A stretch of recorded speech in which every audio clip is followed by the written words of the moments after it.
Isa na naman magandang hapon sa inyo. Ito na naman si Mike Bertud naghahati ng isang magandang ibabalita sa inyo. Meron na po nakapasok na isang balita na napaganda at ito po ay nagte-trending ngayon po sa media. Ito po ay pinag-uusapan ng mga media ngayon sa ating mga social media.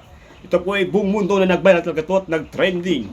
Ito po ay ibabalita ko na po dahil sa inyo sa hatid ng pahintulot ni Mike Bertud. Sa mga hindi pa po nakapag-follow at nakapag-share ng aking mga dito sa aking mga video, paki-like and paki-comment, paki-share na rin po ang aking mga video para po malaman ng buong mundo na ito po ay matinding natin ng balita para sa inyo. Ito po si Mike Bertud. Kapasok lang po isang balita na ito po ay dalawang kalbo ay nagsabunutan.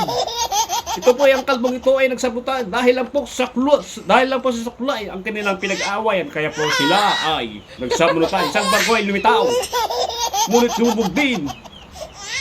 Biglang lumitaw isang kuba, naglakad ng malayo.